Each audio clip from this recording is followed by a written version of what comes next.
லேசான காரியம் உமக்கது லேசான காரியம்.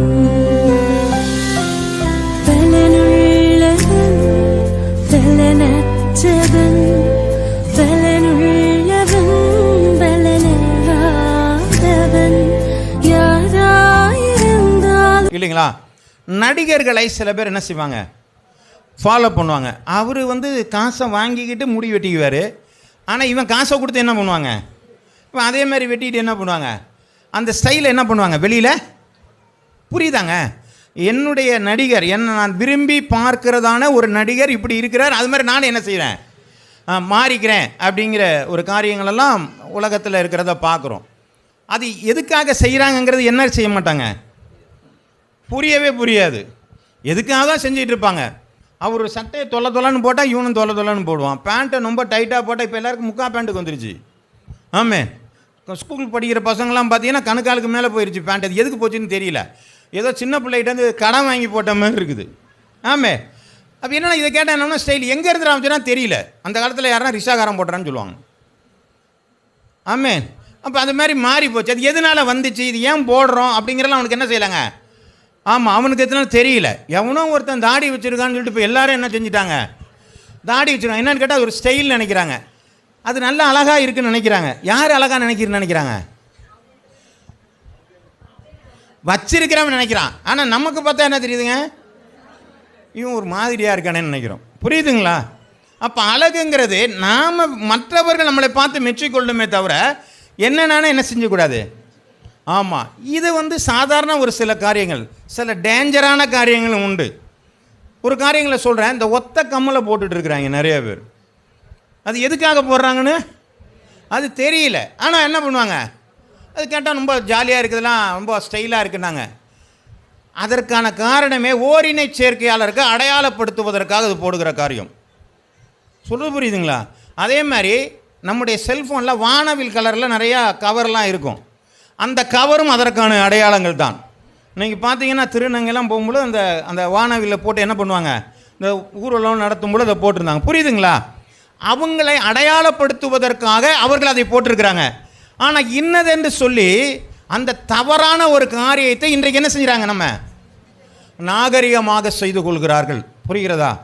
அப்போது சில காரியங்கள் அது நம்ம அழகுன்னு நினச்சிக்கிட்டு அலங்கோலப்படுத்திக்கிறோம்.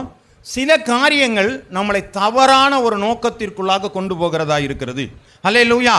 அப்போ எதை ஃபாலோ பண்ணுறோம் அப்படின்னு சொன்னால் ரொம்ப தெளிவாக இருக்கணும். அதெல்லாம் திருக்குறள் அழகாக சொல்கிறாங்க, கற்க கசடர கற்க கற்பவை கற்றபின் நிற்க அதற்கு தக. Very good. திருக்குறள் நல்லா படிச்சிருக்கிறோம், அப்படி தானே? சரி, முதல் குறள் தானே, அகர முதல்ல. சரி, ரைட்டு. அப்போ என்ன பண்ண, திருக்குறள் நல்லா படிச்சிருக்கிறோம். அப்போ செய்கிறத சரியாக தெரிஞ்சுதான் நம்ம என்ன செய்யணுங்க, நாம் செய்யணும். அப்போ தான் அது நிறைவாக இருக்கும், அழகாக இருக்கும். அப்போ நான் ஃபாலோ பண்ணுகிறேன், என்னுடைய வாழ்க்கையில் நான் யாரை ஃபாலோ பண்ணுறேன். சில பேர் மகாத்மா ஃபாலோ பண்ணுவாங்க, நல்லதான காரியம். சில பேர் சுபாஷ் சந்திர போஸை ஃபாலோ பண்ணுவாங்க, நல்லதான காரியம். புரியுதுங்களா? இவங்கெல்லாம் நல்ல ஒரு தலைவர்களாக இருந்தார்கள், நல்ல குணங்கள் இருந்தது. அவர்களுடைய குணங்களை ஃபாலோ பண்ணாங்க, அடையாளங்களை அல்ல. ஆமே, அவர்களுடைய குணங்களை என்ன பண்ணாங்க, அவர்கள் ஃபாலோ பண்ணாங்க. இவர்களும் உயர ஆரம்பித்தார்கள். அதே போல் நாம் ஃபாலோ பண்ணுற காரியம் எதை நம்ம ஜாக்கிரதையாக ஹேண்டில் பண்ணணும்னு சொன்னால் இந்த பின்பற்றுகிற காரியங்களை ஜாக்கிரதையாக ஹேண்டில் பண்ணணும் அப்படிங்கிறத இன்றைக்கி தியானிக்க போகிறோம். ஒரு வசனத்தை நம்ம வாசிக்கலாம். 1 கொரிந்தியர் 11வது அதிகாரம் 1வது வசனம். 1 கொரிந்தியர் 11வது அதிகாரம் 1வது வசனம். நான் கிறிஸ்துவை பின்பற்றுகிறது போல நீங்களே என்னை பின்பற்றுகிறவர்களாக இருங்கள். அல்லேலூயா. கர்த்தருடைய நாமம் மகிமைப்படுவதாக. பவுல் அப்போஸ்தலன் சொல்றாரு, நான் யாரை தெரியுமா ஃபாலோ பண்றேன், கிறிஸ்துவை ஃபாலோ பண்றேன். அப்ப என்ன சொல்றாரு, நான் அவரை ஃபாலோ பண்றதுனால, அவர் மாதிரி நான் நடக்கிறதுனால நீ என்ன ஃபாலோ பண்ணுங்க. வேதத்தில் எங்கேயுமே என்ன ஃபாலோ பண்ணுங்கன்னு எந்த மனுஷன் சொன்னது கிடையாது, பவுல் அப்போஸ்தலனை தவிர. ஆமென். அப்போ இவன் எவ்வளவு தைரியமாக சொல்கிறான், என்ன ஃபாலோ பண்ணுப்பா, என்னுடைய அடிச்சுவட்டில் நீங்கள் வாங்க. காரணம் என்ன சொன்னால், நான் இயேசுவினுடைய கிறிஸ்துவனுடைய அடிச்சுவட்டிலே நான் நடக்கிறவனாக இருக்கிறபடினால் நானும் அதே அடிச்சுவட்டிலே நடக்கிறேன். என்னை பின்பற்றுகிறவர்களாக இருக்காலும் அதே அடிச்சுவட்டிலே வர முடியும். அல்லேலூயா. அப்போ நம்ம பார்க்கும் பொழுது தெளிவு ஒன்று வருகிறது. இன்னொரு வசனத்தை கூட வாசிக்கலாம். 1 கொரிந்தியர் 4வது அதிகாரம் 15 16 வசனங்கள் வரை. 1 கொரிந்தியர் 4. கிறிஸ்துவுக்குள் 10,000 உபாத்தியாயர்கள் உங்களுக்கு இருந்தாலும் தகப்பன்மார் அநேகர் உங்களுக்கு இல்லையே. கிறிஸ்து இயேசுவுக்குள் சுவிசேஷத்தினாலே நான் உங்களை பெற்றேன். ஆகையால் என்னை பின்பற்றுவர்களாக இருக்க வேண்டும் என்று உங்களுக்கு புத்தி சொல்லுகிறேன். அப்போ இவர் ஏன் என்னை ஃபாலோ பண்ணுங்கன்னு சொல்றாரு அப்படின்னு சொன்னா எதுக்குங்க சொல்றாரு?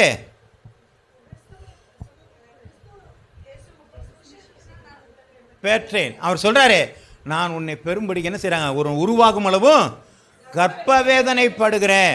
அப்போ பாருங்க, ஒரு பிள்ளையை பெற்றெடுக்கிற மாதிரி ஒரு விசுவாசியை பெற்றெடுக்கிறாங்க.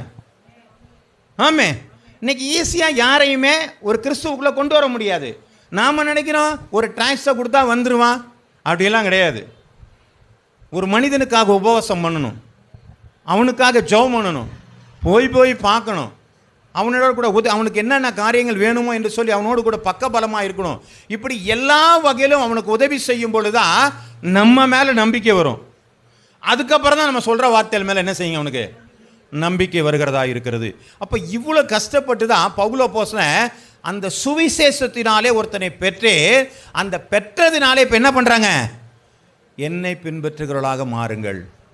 அப்போ நான் எந்த தாயும் எந்த தகப்பனும் தாம் புள்ள வழிகட்டவனாக போகக்கூடாது என்று நினைக்க மாட்டார்கள். நீங்கள் எங்கேயாவது ஒரு இடத்துல 10ல் ஏதோ ஒன்று இருக்கும், அதெல்லாம் பார்த்து நீங்கள் என்ன சொல்லாதீங்க, புரியுதுங்களா? பையனை பார்த்து கூப்பிட்டுட்டே இந்த போய் அந்த கடையில் போய் சிகரெட்டு வாங்கிட்டு வா, இந்த குரூப்பெல்லாம் சேர்க்காதீங்க, இதெல்லாம் கழுசடை. அவன் போய் வாங்கிட்டு வந்தானா அப்புறம் அவனும் 10 வச்சு தான் செய்வாங்க. புரியுதுங்களா? தண்ணி அடிச்சுட்டு அப்பா வீட்டுக்கு வந்தாருன்னா பிள்ளையும் தண்ணி அடிக்க தான். யார் கண்ட்ரோல் பண்ணுறது? அப்போ அப்படி கிடையாது, அதெல்லாம் ஃபாலோ பண்ணுறது கிடையாது. இதெல்லாம் நீங்கள் தள்ளிடுங்க. யாரை ஃபாலோ பண்ணணும், இதுதான் தவறான காரியங்களுக்குள்ளே போகக்கூடாது. அப்போ யாரை ஃபாலோ பண்ணணும்னு சொன்னால் நல்லவர்கள் யாராக இருக்கிறார்கள் அவர்களை ஃபாலோ பண்ணணும். அவனுடைய நடக்க சரியா இருக்கான்னு பார்க்கணும். அதனால் சொன்னேன், நான் சுவிசேஷத்தினாலே என்னுடைய வேத வசனத்தின் மூலமாக ஒருவனை நான் பெற்றபடினாலே அவனை சொல்கிறேன், அவன் ஒரு நாளும் அவன் ஆண்டை விட்டு விலகி போயிடக்கூடாதுப்பா, அவன் ஒரு நாளும் ஆண்டவர் அவன் இழந்துடக்கூடாது, நித்திய ராஜ்யத்தில் அவன் விட்டுற போகக்கூடாதுங்கிறதுக்காக அவன் மேல் கரிசனை உள்ளவன சொல்கிறான், இப்போ என்னை பார்த்தே நடந்து வந்துரு, என் வழியிலே நடந்து வந்துரு, நீ பின்னாடி திரும்பி பார்த்துடாத. அப்போ அதனால தான் அவன் ஒரு இடத்துல போய் சுவிசேஷம் சொல்ல போனார்னா திரும்ப ஒரு நிருபத்தை எழுதி அனுப்புகிறார். திரும்ப அங்கே என்ன பண்ணுறாங்க, ஆட்கள் அங்கே இருக்கிற கண்காணிகளை என்ன பண்ணுறாங்க, உருவாக்குற எல்டர்ஸை உருவாக்கி அவர்களுக்கு ஒரு சபையை உருவாக்கி கொடுக்குறார். அப்போ ஒருவரையும் அவன் தவறவிடக்கூடாது என்பதற்கு ஒரு அக்கறை காரணம் அவர்களை பெற்றெடுக்கிற ஒரு அனுபவம். ஹல்லேலூயா. அப்போ இப்படிப்பட்ட ஒரு சுவிசேஷத்தினால் பெற்றெடுக்கப்பட்ட நாம் யாரை ஃபாலோ பண்ணுவோம்? ஆமென். நம்ம வழி தப்பி போயிடக்கூடாது. நமக்கு நித்திய ராஜ்யத்திற்கென்று தான் நம்ம அழைக்கப்பட்டிருக்கிறோம். ஆகவே இதுலேருந்து நம்ம வழி தப்பி போகக்கூடாது. நம்ம வாசிக்கிறோம், அவர் சொல்லும்போது பார்த்தா ஒரு தகப்பனை போல அவர் நமக்கு வழிகாட்டியாக அவர் பவுல் அப்போஸ்தலன் இருக்கிறார். வாசிக்கலாம், பிலிப்பியர் எழுதின புஸ்தகம் 4வது அதிகாரம் 9வது வசனம். நீங்கள் என்னிடத்தில் கற்றும் அடைந்தும் கேட்டும் கண்டும் இருக்கிறவர்களாகிறோ அவைகளையே செய்யுங்கள், அப்பொழுது சமாதானத்தின் தேவன் உங்களோடு கூட இருப்பார். அப்போ என்ன சொல்கிறாங்க, நீங்கள் என்னிடத்தில் எதை கற்றுக்கிட்டீங்களோ, அடைந்தது ஏதோ, கேட்டது ஏதோ, கண்டது எதுவோ, இவைகள் எல்லாம் நீங்கள் என்ன செய்யுங்க, அப்பொழுது சமாதானத்தின் தேவன் உங்களோடு கூட இருப்பார். ஹல்லேலூயா. இப்போ நான் சொல்லணும், நான் பாஸ்டராக இருக்கிறேன், எனக்கு எல்லா பைபிள் வசனமும் எனக்கு அப்படியே அத்துப்படி, நான் ரொம்ப கொஞ்சம் அறிவாளியாக நான் படிச்சிருக்கிறேன், என்ன ஃபாலோ பண்ணுங்க அப்படின்னு நான் சொல்ல முடியல. ஏங்க என்ன ஃபாலோன்னு சொல்ல முடியாது. காரணம், எனக்குள்ளும் சில பலவீனங்கள் உண்டாயிருக்கிறது. அப்போ யாரை ஃபாலோ பண்ணக்கூடாதுங்க, மனுஷனை ஃபாலோ பண்ணாதீங்க. நான் சொல்கிறது பாருங்களா, சில பேர் இந்த டிஜே சேனரை பாடும்பொழுது கண்ணை அப்படியே இந்த பூர்வத்தை இது பண்ணிகிட்டே இருப்பார். அது மாதிரி சில பேர் பாடி பார்ப்பாங்க, பாட்டை விட்டுருவாங்க. இந்த புருவத்தை தான் இப்படி பண்ணிகிட்டு இருப்பாங்க, பாட்டை கோட்டை விட்டுருவாங்க. ஏன்னா அவங்களுக்கு அதுதான் ரொம்ப முக்கியமாக தெரியும். சரி பேர் மோகன் சிலாச்சரஸ் மாதிரி பார்ப்பாங்க. நான் சொல்கிறது புரியுதுங்களா? நீங்கள் யாரையும் இமிட்டேட் பண்ணக்கூடாது. நீங்கள் யாருடைய சாயலாகவும் நீங்கள் ஃபாலோ பண்ண, உங்களுக்குன்னு ஒரு ஸ்டைல் ஆண்டவர் வச்சுருக்காருங்க. அதுதான் ஆண்டவர் கொடுத்தது. அதில் நம்ம ஃபாலோ பண்ணுறவர்களாக இருக்கணும். அல்லேலூயா. அப்போது நான் ஒரு ஊழியக்காரனாக இருந்து நான் சொல்கிறத கேளுங்கன்னு என்னால் சொல்ல முடியல. காரணம், நானும் பலவீன பாண்டமாக இருக்கிறேன். ஆமென். ஆனால் பவுல் அப்போஸ்தலன் சொல்கிறாரு, நீ என்ன ஃபாலோ பண்ணுங்கிறாரு. காரணம், அவர் இயேசு கிறிஸ்துவை ஃபாலோ பண்ணுறார். ஆமென், ஆமென். அப்போ யாரை ஃபாலோ பண்ணுங்க நம்ம? பவுலையும் இயேசு கிறிஸ்துவையும் தான் நம்ம என்ன செய்யணுங்க? ஃபாலோ பண்ணோம். இயேசு கிறிஸ்து சொல்கிறது கொஞ்சம் விளங்காமல் இருக்கலாம். ஆனால் பவுலோ சொல்றது என்ன செய்கிறாரு? அதை நமக்கு விலக்கி கொடுக்குறவருக்கா நிருபங்களை எழுதி கொடுக்குறாரு. எங்கெங்கே சந்தேகம் வருதோ அங்கெங்கெல்லாம் நிறுத்தி என்ன செய்கிறாங்க? நிருபங்களை எழுதி கொடுத்து நமக்கு என்ன பண்ணுறாங்க? என்னை ஃபாலோ பண்ணும்படியாக, ஆண்டவரை விளக்க வைக்கும்படியான காரியங்களை பவுல் அப்போஸ்தலன் செய்து கொண்டிருக்கிறார். அல்லேலூயா. அப்போ நம்ம ஃபாலோ பண்ணுறது ஜாக்கிரதையாக ஃபாலோ பண்ணணும். ஆமென். கர்த்தருடைய நாமம் மகிமைப்படுவதாக. சில பேர் டான்ஸ் ஆடிட்டு பாடுறாங்க அப்படிங்கிறதுக்காக எல்லாரும் ஆடுங்க, ஆண்டவர் துதிக்கிறது நல்லது, நீ ஒரு முறை டான்ஸ் ஆடிட்டினா அது இத்தனை முறை துதிச்சுக்கிறது நல்லது, இப்படியெல்லாம் சொல்லி கொடுக்குறாங்க. அப்படியெல்லாம் சொல்லி கொடுத்தலாம் என்ன ஆகாதீங்க, அவங்கள ஃபாலோ பண்ணாதீங்க. புரியுதுங்களா? தாவீது நடனம் ஆடினார். ஆமாம், ஆமாம், தாவீதை போல நீங்கள் நடனம் ஆடுங்கள். அவர் நடனம் ஆடினா இல்லையாங்க? நடனம் ஆடினார் இல்லையா? ஆண்டவரை துதிச்சாரா இல்லையா? அப்போ நம்ம நடனம் ஆடலாம், ஆடக்கூடாதா? ஆடலாம். ஆமே, ஆமே. அப்போ ஆராதனையில் ஆடலாமா? ஏன் தாவீது ஆடினார? நம்ம அண்ணன் தெருவில் தான் போய் ஆடணும், ஆராதனையில் ஆடக்கூடாது. புரியுதுங்களா? சரியான ஃபாலோ. சோத்திரம், கர்த்தர் உங்களை ஆசீர்வதிப்பார். கரெக்டாக பிடிச்சி வச்சிருக்கிறாரு. ஃபாலோ பண்ணுறேன்னா இதெல்லாம் சொல்லுவாங்கல்ல, தாவீது ஆடினானே, அவன் தெருவில் ஆடினாம்பா, நீ தெருவில் வேணா போய் ஆடிக்கோ, சபையிலலாம் ஆடாத. புரியுங்களா? அசைவு இருக்கும். எந்த பாட்டு கேட்டாலும் ஆமாம், சாவு வீட்டில் கொண்டு 2 கொட்டு கொட்டினாலும் நம்ம காலை ஆட தான் செய்யும். அப்படி யாருக்கும் அசைவு இல்லையோ? நீங்கள் அசைவு இல்லைன்னா உணர்வு இல்லாத ஆளுகள்னு அர்த்தம். எந்த உடன் அந்த சத்தத்துக்கு நம்ம ஆட தாங்க செய்வோம். அது சாவு வீட்டில் அடித்தாலும் சரி, கல்யாண வீட்டில் அடித்தாலும் சரி, எங்கே அடித்தாலும் நமக்கு ஒரு மோளம் அடிச்சிச்சின்னா நமக்கு கொஞ்சம் கால் அங்கிட்டு ஆட தான் செய்யும். இது உணர்வில் உள்ளது. இதை தானே சொல்கிறேன். அப்போ பாட்டு பாடும் பொழுது நமக்கு சில அசைவுகள் இருக்க தான் செய்யும். தப்பு இல்லை, அசைங்க, நகருங்க, கொஞ்சம் நகர்ந்து நின்று ஆடுங்க, அதெல்லாம் இல்லை.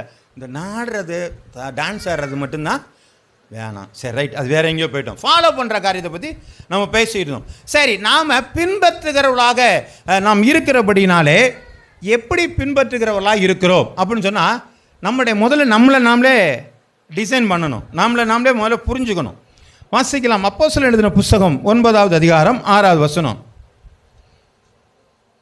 ஒரு கிறிஸ்துவின் அடிச்சுவடு, the footstep of Jesus Christ. வாசிங்க. நடுங்கி திகைத்து, ஆண்டவரே நான் என்ன செய்ய சித்தமாய் இருக்கிறீர் என்றான். அதற்கு கர்த்தர், நீ எழுந்து பட்டணத்திற்குள்ளே போ, நீ செய்ய வேண்டியது அங்கே உனக்கு சொல்லப்படும் என்றார். ஹல்லேலூயா. இப்போ பவுல் அப்போஸ்தலனுக்கு எதை ஃபாலோ பண்ணுறாருங்க? அவருடைய அழைப்பை ஃபாலோ பண்ணுறார். அவர் தன்னை எதற்காக அழைத்தார் என்பதை அறிந்து என்ன செய்ய சித்தமாய் இருக்கிறீர் என்று சொல்லும் பொழுது, அதற்கு கர்த்தர், நீ எழுந்து பட்டணத்திற்குள்ளே போ, நீ செய்ய வேண்டியது அங்கே உனக்கு சொல்லப்படும் என்றார். அப்போது நாம் ஒரு காரியத்தை ஃபாலோ பண்ணுறோம், ஆண்டவரை நான் ஃபாலோ பண்ணா முதல்ல நமக்கு தெரிஞ்சுக்கிட்டேன்னா, எதற்காக என்னை அழைத்தீர் ஆண்டவர்? ஆமாம், சபையில் உக்காந்துட்டு போகிறதுக்கு யாரையுமே அழைக்கவே இல்லை ஆண்டவர்.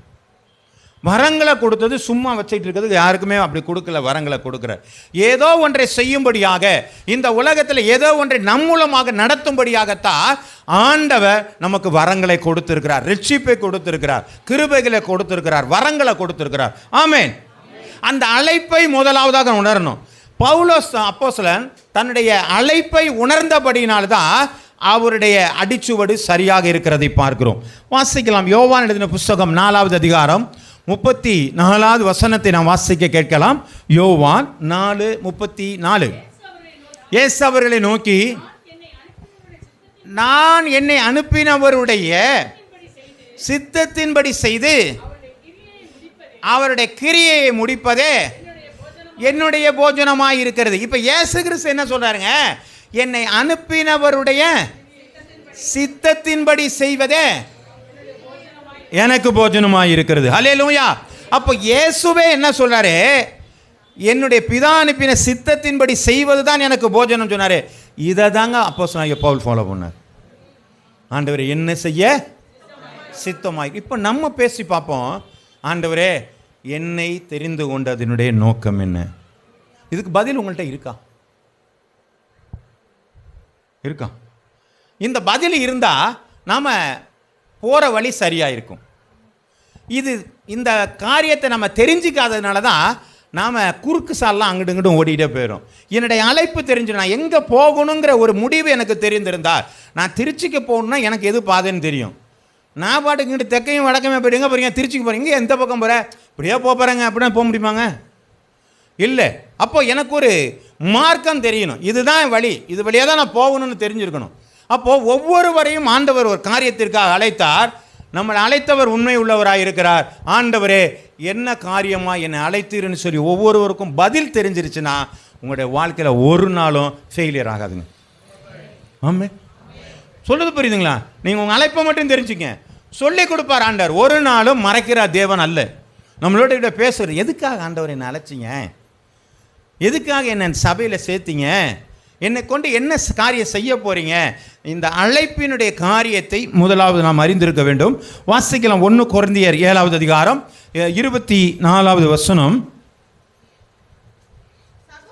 சகோதரரே, அவனவன் தான் அழைக்கப்பட்ட நிலையில தேவனுக்கு முன்பாக நிலைத்திருக்கிறான். அப்போ தேவனுக்கு முன்பாக நாம் நிற்கிறோம் என்று சொன்னால், ஒரு சபையில் வந்து ஆராதிக்கிறேன்னு சொன்னால், என்னுடைய அழைப்பின் நிலை என்ன என்பதை அறிந்து நான் வந்து நிற்க வேண்டும். ஆமென். கர்த்தருடைய நாமம் மகிமைப்படுவதாக. எதற்காக அழைத்தார்? ஒரு மனுஷன் போகிறான், ஆண்டவர் போனார், போகிற வழியாக போகாமல் வேற பக்கம் நீ போயிருப்பான்னு சொன்னார். ஆனால் அவர் என்ன பண்ணாருங்க? அங்கே யாரோ ஒருத்தரை ஃபாலோ பண்ணார். அந்த நிலைமை என்னானது? சிங்கம் அவனை சாப்பிடல, கொன்று மட்டும்தான் போடுச்சு. ஆமென். புரியுதுங்களா? அப்போ என்னுடைய வழி எது என்பதை ஆண்டவர் சொல்லுகிறார். நான் அந்த வழியிலே மாத்திரம்தான் நடக்கணும். அதை விட்டுட்டு நான் வேற வழியிலே நடந்தேனே ஆனால் அது சரியானதாக எனக்கு என்ன செய்யாதுங்க? இருக்காது என்பதுதான் உண்மையான ஒரு காரியம். ஆகவே நான் என் அழைக்கப்பட்ட நிலையில் தேவனுக்கு முன்பாக நான் நிலைத்து நிற்க வேண்டும். அசையக்கூடாது. பிடிச்சா அப்படியே நின்னும். அதெல்லாம் முடியாதுங்க. இதை தான் நான் ஃபாலோ பண்ணுவேன். ஆமென். என்ன அழைப்பு தெரியல. நீங்கள் கொஞ்சம் பக்கத்தில் ஒருத்தர் இறந்து போயிட்டாங்க.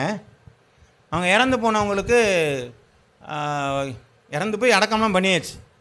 அவங்க டெய்லி என்ன பண்ணுறாங்க? அந்த படத்துக்கு முன்னாடி ஒரு விளக்கை கொளுத்தி வச்சு ஒரு 10 பேர் உக்காந்துக்கிட்டு என்ன பண்ணுறாங்க? அது ஏதோ அல்ல அழுகலை, ஏதோ ஒன்று புஸ்தகம்லாம் கையில் வச்சுட்டு பாடுறாங்களா, ஜெபம் பண்ணுறாங்க, என்னென்னு தெரியல, ஏதோ ஒன்று பண்ணிகிட்டு இருக்கிறாங்க. இப்போ இங்கே எதை ஃபாலோ பண்ணுறாங்க தெரியல. அது தெரியாதனால ஒரு தவறான ஒரு காரியத்துக்குள்ளே போகிறாங்களே. வேதம் சொல்கிறது, ஒருவன் மரித்தலும் பின்பு நியாய தீர்ப்படைவதும் உண்டு, அவன் பெயர் முதலாய் மறக்கப்படுகிறது. அப்படி ஒரு காரியத்தில் இருக்கும் பொழுது நீ அந்த படத்தை வச்சுட்டு என்ன பண்ண முடியும்? அப்போ அறியாதபடிக்கு இருக்கிற அந்த ஜனங்கள் எதை ஃபாலோ பண்ணுறாங்க? ஒரு தப்பான ஒரு காரியத்தை ஃபாலோ பண்ணும் பொழுது நாம் அதை பார்த்து ஐயோ ஊர் எது செய்யக்கூடாதுன்னு சொல்லி நான் ஃபாலோ பண்ணிடக்கூடாது. ஆமே. கர்த்தருடைய நாமம் மகிமைப்படுவதாக. எல்லாரும் செய்கிறாங்கிறதுக்கு நான் செய்யணுங்கிற அவசியம் இல்லை. என்னை அழைத்தவர் உண்மை உள்ளவராக இருக்கிறார். என்னை எதுக்காக அழைச்சாலும் அந்த காரியம் எனக்கு தெரியும். நான் அதை மட்டும்தான் ஃபாலோ பண்ணுவேன். எனக்கு வேதம் என்ன சொல்லுதோ அதை மட்டும்தான் ஃபாலோ பண்ணுவேன். ஐயா செத்ததுக்கு அப்புறம் என்ன பண்ணுவேன்? ஒன்றும் பண்ண முடியாதே. நீ ஜெபம் பண்ணி அங்கே நகர்த்த முடியுமா? லாசரும் ஐஸ்வர்யவானும் நமக்கு சாட்சிகளாக இருக்கிறார்கள் வேதத்தில். இங்கேருந்து அங்கவோ அங்கேருந்து போக முடியாதபடிக்கு ஒரு பெரிய பிளப்பு இருக்கிறது என்று சொல்லப்பட்டிருக்கிறது. நீங்கள் எங்கேருந்து எங்கே தள்ள போகிறீங்க? நீங்கள் என்ன செய்ய போகிறீங்க? ஒரு மனிதன் உயிரோடு இருக்கும் நாட்கள் அவனுக்கு செய்கிற காரியங்கள் தான் நன்மையான காரியங்கள். மரித்து எந்த காரியம் பண்ணாலும் ஒன்றும் வேஸ்ட். ஆமென். கர்த்தருடைய நாமம் மகிமைப்படுவதாக. நாம் வாசிக்கலாம் பிலிப்பியர் எழுதின புஸ்தகம், யோவான் எழுதின புஸ்தகம் 15வது அதிகாரம் 16 வசனம். யோவான் 15:16. நீங்கள் என்னை தெரிந்து கொள்ளவில்லை. அப்போ ஆண்டவர் நம்மளால என்ன பண்ணாருங்க? தெரிந்து கொண்டு இருக்கிறார். ஓகே, புரியுதுங்களா? ரைட், இது வரல. ரைட்டு. ஆண்டவர் நான் தெரிஞ்சுக்க, நீங்கள் என்ன தெரிஞ்சுக்கல, நான் உன்னை என்ன செஞ்சிட்டேங்க? தெரிந்து கொண்டேன். நீங்கள் என் நாமத்தினாலே பிதாவை கேட்டுக்கொள்வது எதுவோ அதை அவர் உங்களுக்கு கொடுக்கத்தக்கதாக நீங்கள் போய் கனி கொடுக்கும்படிக்கும் உங்கள் கனி நிலைத்திருக்கும்படிக்கு நான் உங்களை ஏற்படுத்தினேன். ஹல்லேலூயா. அப்ப ஆண்டவருடைய அழைப்பின் நோக்கம் என்னங்க? கனி கொடுக்கிற அனுபவம். ஹல்லேலூயா. அப்ப நான் கனி கொடுக்கிறேனா? என்னுடைய அழைப்பில் நான் உண்மையா இருக்கிறேனா? மாமிசத்தின் கிரியைகள் வெளிரங்கமாக இருக்கிறது. ஆமே, வாசிக்கலாம். அதை கலாத்தியர் எழுதின புஸ்தகம் 5வது அதிகாரம் 17. மாமிசத்தின் கிரிகள் வெளிரங்கமாக இருக்கிறது. அவை ஆவன: விபச்சாரம், வேசித்தனம், அசுத்தம், காம விகாரம், விக்கிரக ஆராதனை, பெல்லி சூனியம், பகைகள், விரோதங்கள், வைராக்கியங்கள், கோபங்கள், சண்டைகள், பிரிவினைகள், மார்க்க பேதங்கள், பொறாமைகள், கொலைகள், வெறிகள், களியாட்டுகள். இந்த களியாட்டுன்னு என்னங்க? என்டர்டைன்மெண்ட், சினிமா, நாடகம், கொண்டாட்டம், திருவிழா, கேம் விளையாடுறது, இதெல்லாம் என்னங்க? களியாட்டுகள். அப்போது இதெல்லாம் மாமிசத்தின் கிரியலாம்.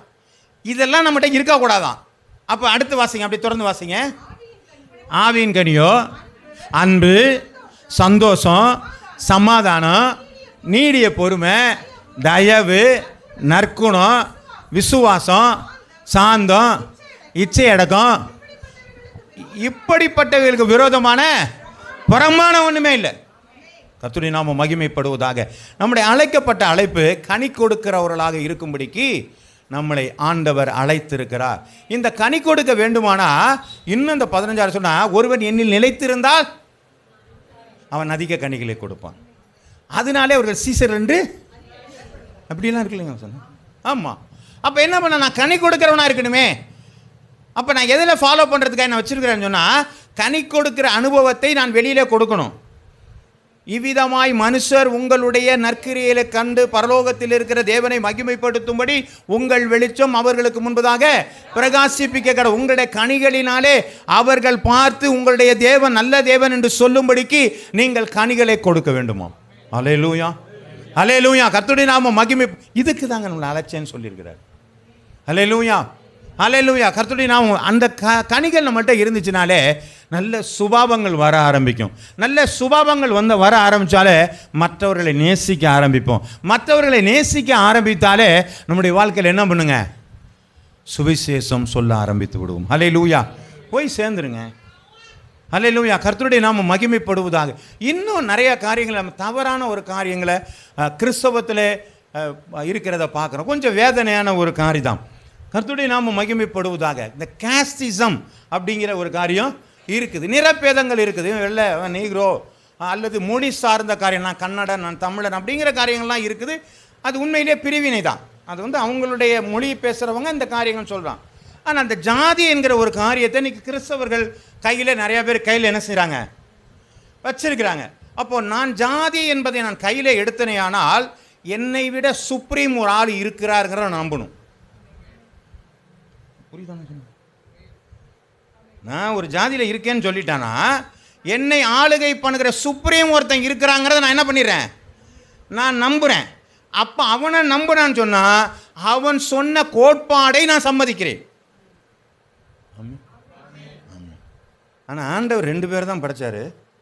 ஆதாமையும் ஏவாளையும் படைச்சாரு. ஆமே. அதுக்கப்புறம் யாரையும் படைக்கலை. ஆமே. இப்போ நான் சொல்ல வேண்டிய காரியம் என்னென்னா, இல்லையே, எங்கள் 2 பேரை மட்டும்தானே படைச்சிருக்கிறாரு, இதில் வேறு எதுவும் வராத. அப்படி சொல்வேனே ஆனால் நான் சரியாக வேதத்தை பின்பற்றுகிறவனாக இருப்பேன். மாறணுங்க. ஏன் இது தப்பான ஒரு காரியத்தை? நான் ஒரு காரியத்தை சொல்லுவேனே ஆனால் என்னை காட்டிலும் சுப்ரீமில் ஒருத்தன், என்னை காட்டிலும் மேலானவன் ஒருத்தன் இருக்கிறாங்கிறத நான் நம்பணும். அவன் சொல்கிறத நான் கேட்கணுங்கிறத நம்பி ஆகணும். ஆமே. அப்போ இதெல்லாம் நம்ப வேண்டான்னு சொன்னால், இல்லை, அது தப்பு, என் வேதம் சொல்கிறது தான் சரி என்று சொல்லி நாம் சில வேளையில் ஃபாலோ பண்ணணும். வேதம் சொல்கிறது நாட்களை பார்க்க, அஞ்சனம் பார்க்குறவனுக்கு ஐயோ ஆபத்து இருக்குன்னு சொன்னான். ஜோசியம் பார்க்காதன்னு சொன்னான். நேரத்தை பார்க்காத, எல்லாவற்றையும் பார்க்க நல்லது என்று கண்டார் என்று சொல்லியிருக்கு. ஆனால் நம்ம என்ன பண்ணுறாங்க? ஜோசியம் பார்க்க போகிறோம், நாள் பார்க்க போகிறோம், நட்சத்திரம் பார்க்க போகிறோம், ஐயோ என்று சொல்லியிருக்கேன். இதெல்லாம் நம்ம ஃபாலோ பண்ணிட்டு ஏங்க அதெல்லாம் பார்க்கலன்னா என்ன பண்ணுறதுங்க? ஸ்ரீரங்கத்தில் நல்ல நாள் பார்த்து நட்சத்திரம் பார்த்து நல்ல எல்லா காரியம் பண்ணி ஒரு கல்யாண மண்டபத்தில் கல்யாணம் பண்ணாங்க ரொம்ப நாளைக்கு முன்னாடி. அப்படி கல்யாணம் பண்ணி இருக்கும் பொழுது அந்த வீடியோ எடுக்கும் பொழுது அந்த வீடியோவுடைய லைட்டில் அந்த அங்கே இருக்கிற துணிகள் பற்ற ஆரம்பித்து ஜனங்க போக முடியாமல் நிறையா பேர் செத்துட்டாங்க. அப்போது அங்கே இருந்த பெண்ணும் மாப்பிள்ளையும் என்ன செஞ்சிட்டாங்க, இறந்துட்டாங்க. ஏன்னா இருக்கிறவங்களாம் ஓடிட்டான். அவரை தானே நடுப்புற கொண்டு போய் அங்கே வச்சுருக்கிறோம். அதை தாண்டி தான் நமக்கு எல்லாம் அவங்களும் செத்து போயிட்டாங்க. இப்போ எந்த ஜோசியம் அவர்கள் பார்த்தது? அப்போ அவங்க ஃபாலோ பண்ணது சரியானதாக இருந்ததா? ஆமே, நம்ம இதை பார்க்கும்போது நமக்கு கொஞ்சம் வேணுங்க. இதெல்லாம் தப்பாக இருக்குதே, இதை ஏன் நான் ஃபாலோ பண்ணுங்கிற எண்ணம் நமக்குள்ளே வரணும். இதெல்லாம் விட்டு ஒழிங்க. இதெல்லாம் நமக்கு அறிவு கெட்டாத காரியங்கள். இது நம்மளால் ஒன்றுமே குழப்பத்தை உண்டாக்காதீங்க. ஆண்டவர் சொல்ல எல்லாவற்றையும் நல்லதுங்க. ஆண்டவர் நீ சொல்லு, ஆண்டவர் நான் போகிறேன், அவ்வளோதான், முடிஞ்சு போச்சு. உட்காந்து ஜோம் பண்ணுங்க. ஆண்டவர் சொன்னாரா, ஓகே ஆண்டவர்னு போயிட்டே இருக்கணும். அவ்வளோதான் நமக்கு வழி. கர்த்தருடைய நாமம் மகிமைப்படுவதாக. வாசிக்கலாம் பிலிப்பியர் எழுதின புஸ்தகம் 3வது அதிகாரம் 11-12. அவருக்காக எல்லாவற்றையும் நஷ்டம் என்று விட்டேன், குப்பையுமாக எண்ணுகிறேன். நான் அடைந்தாயிற்று அல்லது முற்றிலும் தேறினானேன் என்று எண்ணாமல் கிறிஸ்து இயேசுவுக்குள் நான் எதற்காக பிடிக்கப்பட்டேனோ அதை பிடித்து கொண்டு ஆசையாய் தொடர்கிறேன். என்னுடைய அழைப்பில் நான் உண்மையாக இருந்தேன்னு சொன்னால் நான் எதை பற்றியுமே என்ன செய்ய மாட்டேங்க. நான் ஆண்டவரை ஆராதிக்கணும்னு ஒரு அழைப்பு என்கிட்ட இருக்குது. நான் ஆண்டவருடைய பிள்ளையாக இருக்கிறேன். ஞாயிற்றுக்கிழமை நான் ஆண்டவரை ஆராதிக்கணும்னு எனக்கு ஒரு அழைப்பு இருந்துச்சுன்னு சொன்னால் நான் எல்லாவற்றையும் குப்பையும் தூசியுமாக எண்ணுகிறேன். ஆமே, எனக்கு என்ன அழைப்பு அதுதான் ஐயா. நான் 7 நாள் என்ன ஜீவனை கொடுத்த ஆண்டவருக்கு நான் ஒரு நாள் போய் ஆண்டவருக்கு என்ன செய்யணுங்க, நன்றி செலுத்தணும். அதனால சொன்ன ஓய்வு நாளை ஆசாரிப்பாயாக. அப்படி இல்லையே, பைபிளில் வேறு மாதிரில போட்டிருக்கு. அதெல்லாம் பழைய ஏற்பாட்டு காலங்க. இல்லை, ஆண்டவர் சொல்கிறார் இதையும் செய்யுங்கள், என்ன செய்யுங்க, அதையும் விட்டு விடாதிருங்கள். வாரத்தின் முதல் நாளிலே எல்லாரும் கூடி ஜெபம் பண்ணாங்க. அப்போ ஓய்வு நாளில் நம்ம கூடலைங்க, வாரத்தின் முதலாவது நாள் ஞாயிற்றுக்கிழமை நாம் கூடியிருக்கிறோம். அல்லேலூயா, கர்த்தருடைய நாமம் மகிமைப்படுவதாக. அப்போது நான் எதற்காக பிடிக்கப்பட்டனோ அந்த அழைப்பில் உறுதியாக இருங்க. அதனால் எந்த ஒரு காரியம் நமக்கு நன்மையான காரியம் வந்தாலும் அதை நஷ்டமாக நீங்கள் எண்ணி விடுவீர்களானால் உங்களுடைய அழைப்பில் நீங்கள் உண்மை உள்ளவர்கள் அதை தான் பார்ப்பார். மோசே என் சமூகத்தில் எங்கும் உண்மையுள்ளவனாக இருந்தான். அதனால தாங்க அவனை பயன்படுத்த முடிஞ்சிச்சு. நம்மளை ஏன் ஆண்டவர் பயன்படுத்த முடியலன்னா, நான் உண்மையாக இருக்கிறேன்னா அங்கங்கே ஓட்டையை வச்சுட்டு நான் எப்படி ஆண்டவரை ஏற்றிட்டு போக முடியும்? கமுத்து விட்டுற மாட்டோம் இல்லைங்களா? அப்போ நான் என்ன செய்யணும், நான் ஆண்டவர் அழைத்த அழைப்பில் நான் உண்மையாக இருக்கணும். மற்ற எதை பற்றியும் கவலைக்கூடாது. என் அழைப்பு என்னவோ அந்த கோட்டில் நான் ஓடுறவனாக இருக்க வேண்டும். அப்போஸ்தலர் 20வது அதிகாரம் 24வது வசனம். அப்போஸ்தலர் 20:24. ஆகிலும் அவைகள் ஒன்றையும் குறித்து கவலைப்படேன், என் புராணனையும் நான் அருமையாக எண்ணேன், என் ஓட்டத்தை சந்தோஷத்தோடு முடிக்கவும் தேவனுடைய கிருபையின் சுவிசேஷத்தை பிரசங்கம் பண்ணும்படிக்கு நான் கர்த்தராகிய இயேசுவினிடத்தில் பெற்ற ஊழியத்தை நிறைவேற்றவும் விரும்புகிறேன். ஹல்லேலூயா. இயேசு கிறிஸ்துவிட்ட என்ன பெற்றாரோ அதை செய்கிறது தான் வந்தார். இதுதான் அழைப்பு. நான் ஆண்டவர்கிட்ட என்ன பெற்றுக்கிட்டேன், ஆண்டவர் வந்து வீடு வீடாக வந்து கொடுக்க மாட்டார். பைபிள் எல்லார் கையிலும் கொடுத்துட்டாரு. நம்ம இதில் வந்து ஆண்டவரை நான் என்ன பெற்றுக்கிட்டேன்னு சொல்லிக் கொடுங்கன்னு சொன்னால் அவர் அந்த கரெக்டாக அந்த வேத வசனத்தை நமக்கு ஞாபகப்படுத்துவார். ஆமே, ஒரு வசனத்தை வாசிக்கலாம். யோவான் 6:38 வாசிங்க. இயேசு என்ன சொல்றார் பார்ப்போம். என் சித்தத்தின்படி அல்ல, என்னுடைய அனுப்பினவருடைய சித்தத்தின்படி செய்வதே. அப்போ எதுக்கு வந்தாராங்க அவரு? பிதாவின் சித்தத்தை செய்யறது தான் வந்தார். இப்போ இவர் என்ன சொல்றாருங்க, நான் பெற்ற ஊழியத்தை நிறைவேற்றும்படியாக நான் விரும்புகிறேன். இதுதான் ஆண்டவர் எனக்கு கொடுத்தது, அதை செய்யறதுக்கு நான் விரும்புகிறேன். அப்போ நம்முடைய ஒவ்வொருவருக்கும் இந்த அழைப்பை நாம் அறிந்து கொள்கிறது அவசியமாக இருக்கிறது. என்னுடைய அழைப்பு தெரியாமல் நான் கிறிஸ்தவத்தில் ஒரு கால் நிற்க முடியாதுங்க, ஒரு கால் நிற்க முடியாது. ஏனென்று சொன்னால் 2 எஜமானனுக்கு நாம் ஊழியக்காரனாய் மாறிவிடுவோம். ஒன்றை நேசிப்போம், ஒன்றை புறக்கணிப்போம். அதனால் என்னுடைய அழைப்பு எதுன்னு சரியாக தெரிஞ்சுன்னா நான் சரியாக நிற்க விரும்புவேன். என்னுடைய அழைப்பு தேவனை மகிமைப்படுத்தி கனி கொடுக்கும்படியாக, அநேகருக்கு சாட்சியாய் வாழும்படியாகத்தான் என்னை ஆண்டவர் என்ன செஞ்சுருக்காருங்க, ஒரு அழைத்து இருக்கிறார். அந்த அழைப்பில் நான் உண்மையாக இருக்கணும். எதை பற்றியும் கவலைப்படக்கூடாது. ஏங்க ஏதாவது வந்தா ஏதாவது வந்து நீங்கள் ஏன் கவலைப்படுறீங்க? பவுலுக்கு வராதா? ஏசுநாதருக்கு வராதா? இல்லைங்களா? நமக்கு வந்தாலும் சொல்கிறார் ஆண்டவர், மலைகள் போல் வருவதெல்லாம் பனி போல நீங்கிவிடும். ஆமே. நம்ம அவர் சொன்ன மாதிரி தான், பெரிய பர்வதமே எம்மாத்திரம் செருபாபேலுக்கு முன்பதாக. ஆமாம், நாமெல்லாம் செருபாபேலை மாறினா நமக்கு முன்பதாக வருகிற மலைகள் எல்லாம் என்ன ஆகுங்க? ஆமாம், சமபூமி ஆயிரும். இஸ்ரவேல் ஜனங்களை நிறுத்துறதுக்கு செங்கடலாலையும் முடியல, ஆமாம் யோர்தானிலையும் முடியல, வனாந்தரமும் ஒன்றும் பண்ண முடியல. 40 வருஷம் நடக்கிறாங்க, சாப்பாடு இல்லாமல் இருந்தாங்க, துணி இல்லாமல் இருந்தாங்களா, செருப்பு இல்லாமல் இருந்தாங்களா, ஒன்றும் தடையே செய்ய முடியல. காரணம், அழைத்தவர் உண்மை உள்ளவராக இருக்கிறார். அவர்களை அழைத்தது கானான் தேசத்திற்கு. அவர் அழைத்து சொல்கிறவராக இருக்கிறார். எல்லாவற்றையும் ஆண்டவர் பார்த்து கொள்கிறவராக இருக்கிறார். அந்த அழைப்பில் அவர்கள் உண்மையாக இருந்தால் அவர்கள் கானான் தேசம் போயிருப்பார்கள். உண்மையாக இருந்த யோசுவாவும் காலேபும் மட்டும்தான் போய் சேர்ந்தார்கள். மற்றவர்கள் வனாந்திரத்திலே சாகடிக்கப்பட்டார்கள். கர்த்தருடைய நாம் மகிமைப்படுவதாக. இன்னொரு அடுத்த ஒரு காரியத்தில் பார்த்தீங்கன்னா, என்னுடைய அழைப்பு எதற்காக என்னை அழைத்தாரோ அந்த அழைப்பிலே நான் உறுதியாக இருக்கிறவனாக இருக்கிறேனா? வாசிக்கலாம். 2 கொரிந்தியர் 11வது அதிகாரம் 23வது வசனம்.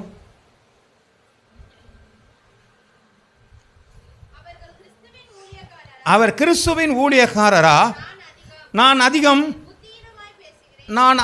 புத்தியீனமாய் பேசுகிறேன்.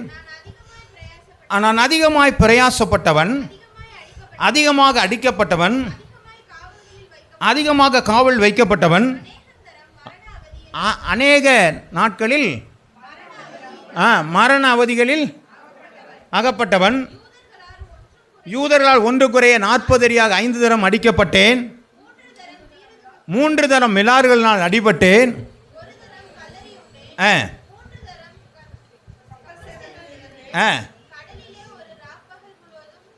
போக்கினேன். இப்படி பார்த்தீங்கன்னா ஒரு பெரிய லிஸ்ட்டு போட்டுட்டு இருக்கிறாரு. அவருக்கு வந்த பட்ட பாடுகளை என்ன செய்கிறாருங்க? ஆமாம், லிஸ்ட்டு போட்டுட்டு இருக்கிறாரு. கடைசி வசனத்தை வாசிங்க, அந்த 27வது வசனத்தை. ஆ ஆ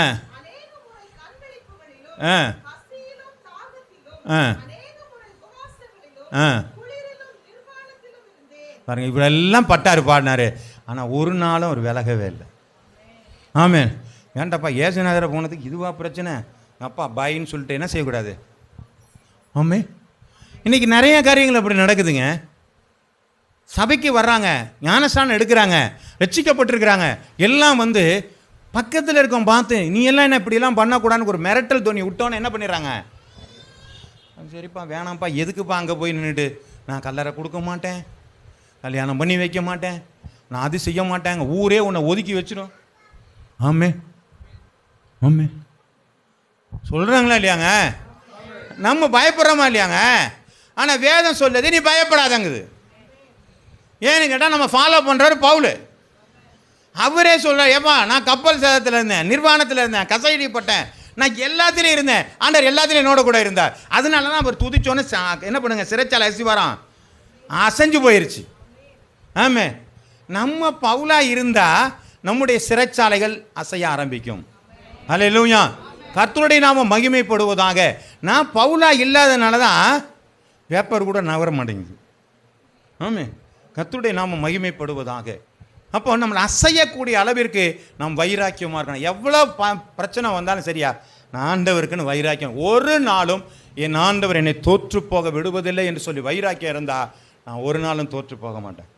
சாத்ராக், மேஷாக், ஆபேத்நேகோ ராஜாவுக்கு முன்னாடி பேசுகிறாங்க, எல்லாரும் படைஞ்சிட்டாங்க, அவனோட கூட வந்த பூரா எல்லாம் கமுந்து கிடக்குறாங்க.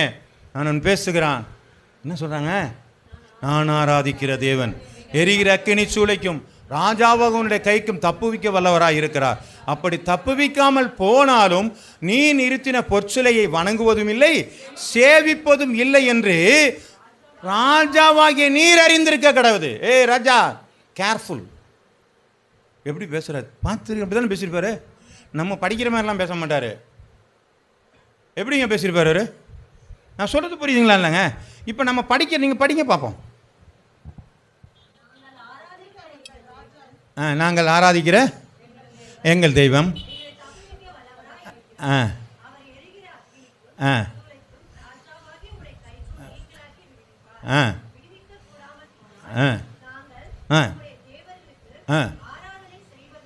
ஆ ஆ ஆ ஆ இப்படி பேசினா அந்த ராஜா பயப்படுவாராங்க. ஏமா இது யாராவது பயப்படுவாங்களா? அப்போ என்ன பேசிருக்கணுங்க? நான் ஆராதிக்கிற என் தேவன் எரிகிற அக்கினி சூளைக்கும் ராஜாவாகிய உன்னுடைய கைக்கும் தப்புவிக்க வல்லவராயிருக்கிறார். தப்புவிக்காமல் போனாலும் நீ நிறுத்தின பொற்சிலை வணங்குவதும் இல்லை சேவிப்பதும் இல்லை என்று ராஜாவாகிய நீர் அறிந்திருக்க கடவுது. இப்படி படித்தா நமக்கும் ஒரு உணர்வு.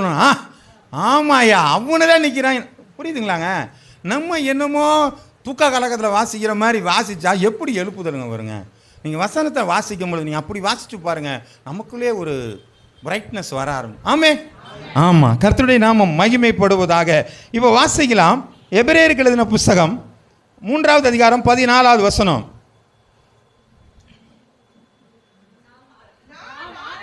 நான் ஆரம்பத்தில் கொண்ட நம்பிக்கையை முடிவு பருந்தும் உறுதியாய் பற்றி கொண்டிருக்கவினாயில் கிறிஸ்துவனுடைய பங்குள்ளவர்களாக இருப்பேன். அப்போ நான் முடிவு வரையிலும் நான் நிலைச்சிருந்தாதான் கிறிஸ்துக்குள்ளே பங்கு இருக்குமா? ஆமே, அதனால தான் முடிவு பருந்தும் நிலைத்திருப்பவனே ரட்சிக்கப்படுவான். அப்போ அனுதினமும் நமக்கு ரட்சிப்பு நடந்துக்கிட்டே இருக்கணும். ஒரு வாட்டி ரட்சிக்கப்பட்டோன்னு சொல்லிட்டு ஆண்டவரை ஏற்றுக்கொண்டேன்னு சொல்லிட்டு உள்ளே வந்து உட்காந்து அதோடு முடிஞ்சிடறதில்ல. டெய்லி மாற்றிக்கிட்டே இருக்கணும். ஆண்டவரே நான் எங்கேயாவது தப்பு பண்ணிவிட்டேனா, நான் எங்கேயாவது மாறிட்டேனா, பாருங்க ஆண்டவரே, பாருங்க ஆண்டவரே, பாருங்க ஆண்டவரே. ஆமாம், கொஞ்சம் வயசாகி போச்சு. நம்ம என்ன பண்ணுறோம்? மாதம் போய் கொஞ்சம் ஏறி இருக்கா, இன்னும் கொஞ்சம் குறைஞ்சிருக்கு போல இருக்க, இன்னும் நார்மலாக இல்லை, இன்னும் கொஞ்சம் குறைஞ்சிருக்கு, இப்படியெல்லாம் பார்க்குறோமா இல்லையாங்க? அதுபோல் டெய்லி நம்ம ஆராய்ச்சி பார்க்கணும். நான் இன்றைக்கி எதுவும் பேசுனேன், தப்பாக பேசிட்டணும், இன்றைக்கி யார்ட்டையாவது பழகும்போது தப்பாக பழகிட்டணும், என்னுடைய பார்வை தப்பாகிடுச்சோ, இப்படி நம்மளை என்ன பண்ணணுங்க? அனுதினமும் என்னை ஆராய்ந்து பார்க்குறவளாக நான் இருக்கணும். ஏன்னா நான் முடிவு பெறுந்து இப்படியே தான் இருக்கணும். அப்படி இருந்தால் மட்டும்தான் என்னுடைய அழைப்பிலே நான் உண்மையாக இருக்க முடியும். அல்லேலூயா. என்னை அனுதினமும் நான் என்ன பண்ணியிருக்கேன்? என்னை பரிசுத்தப்படுத்திக்கிட்டே இருக்கணும். ஓடுறதுக்கு வார்ம் அப் பண்ணிக்கிட்டே இருக்கணும். டெய்லி ஓடினா திடீர்னு நேற்று ஓடணும் இன்றைக்கி போதுமேன்னு சொல்லி நிற்க மாட்டாங்க. டெய்லி வார்ம் அப் பண்ணிகிட்டு இருக்காங்க. ஏன்? ஓட்டத்தை சரியாக முடிக்கணும். டெய்லி நம்ம என்ன பண்ணுங்க? வார்ம் அப் பண்ணிகிட்டே இருக்கணும். அதே போல் நான் ஓட்டத்தை நான் சரியாய் ஓடுவதற்கு அனுதினமும் ரட்சிப்பை நான் பெற்றுக்கொண்டே இருக்க வேண்டும். ஹல்லேலூயா. எதுவரையிலும் முடிவு பரிந்தும் நான் அப்படியாக இருக்க வேண்டும். வாசிக்கலாம். கொலோசியர் எழுதின புஸ்தகம் 2வது அதிகாரம் 6-7. கொலோசியர் 2:6-7. ஆகையால் கர்த்தராகிய இயேசு கிறிஸ்துவை ஏற்றுக்கொண்டபடியே பாருங்க, நீங்கள் ஏற்றுக்கொண்டச்சுன்னா அவருக்குள்ள எப்படி இருக்கணுங்க? வேர் கொள்ளணும், ஆழமாக போகணும். வேர் கொண்டவர்களாய், அவர் மேல் கட்டப்பட்டவர்களாய், அவருக்குள் நடந்து கொண்டு நீங்கள் போதிக்கப்பட்டபடியே விசுவாசத்தில் உறுதிப்பட்டு சோத்திரத்தோடு கூட அதிலே நீங்கள் பெருகுவீர்களாக. ஹல்லேலூயா. கர்த்தருடைய நாமம் மகிமைப்படுவதாக. அப்போ நீங்க ஏற்றுக்கொண்டபடியாக நீங்க என்ன செய்யணுமாங்க? வேர் கொண்டவர்களாக. இந்த மூங்கில் இருக்கு பார்த்தீங்களா? இந்த மூங்கில் செடி வச்சா வளராது, ரொம்ப நாள் அப்படியே இருக்கும். வளர மாட்டேங்குதே நம்ம ரொம்ப நாள் யோசிச்சுட்டே கொண்டு இருப்போம். ஆனால் திடீர்னு ஒரு நாளைக்கு என்ன பண்ணுங்க? ஒரு வாரத்துக்குள்ளே பெருசாக வளர்ந்துடும். ஏன் இவ்வளோ நாள் ஆச்சுன்னு சொன்னால், அவ்வளோ பெரிய மரம் வளரனா கீழே என்ன இருக்கணுங்க? அந்த அளவிற்கு வேர் போக வேண்டும். ஆகவே தான் அது வேறு போகிற வரையிலும் காத்திருந்து அதுக்கப்புறம் எழும்பி பிரகாசிக்கிறது. நான் என்னுடைய அழைப்பில் நான் உறுதியாக இருக்க வேண்டுமானால், நான் எதிலே நம்பிக்கை கொண்டிருக்கிறேனோ, நான் யாரை பின்பற்றுகிறேனோ அவரிலே வேர் கொண்டவர்களாக இருக்க வேண்டும். அல்லேலூயா, அல்லேலூயா. கர்த்தருடைய நாமம் மகிமைப்படுவதாக. அதிலே கட்டப்பட்டவர்களாக இருக்க வேண்டும். ஆமே, நான் சொல்கிறது புரியுதுங்களா? வேர் கொண்டவர்களாக அதனால தான் ஒரு மலை மேலே என்ன பண்ணியிருக்குங்க? கட்டப்பட்ட வீடு. ஆமே, என்ன பண்ணுச்சு? அலை மோதிச்சா இல்லையா? காற்று வந்து வீசா இல்லையா? அப்போ நாம் கண்மலையில் கட்டப்பட்டால் நமக்கு இங்கே உட்காருங்க. அப்போ நம்ம கட்டப்பட்ட வீடு என்ன பண்ணுங்க? இங்கே கவனிங்க. கட்டப்பட்ட வீடு என்ன இருக்குங்க? அலை மோதும், காற்று அடிக்கும், எல்லாமே செய்யும், ஆனால் அசைய மாட்டோம். ஆமென். ஏனென்று சொன்னால், நான் கட்டப்பட்ட இடம் கண்மலை மேல் இருக்கிறது. நான் என்னுடைய அழைப்பிலே நான் உறுதியாக இருப்பதற்கான காரணம், நான் நாட்டப்பட்ட, நான் வேறு கொண்ட இடம் ஆண்டவராகிய இயேசு கிறிஸ்து. நான் அவரை ஃபாலோ பண்ணுறேன். அதுதான் உண்மையான ஒரு காரியம். வாசிக்கலாம். அப்போஸ்தலர் எழுதின புஸ்தகம் 21வது அதிகாரம் 13வது வசனம். அப்போஸ்தலர்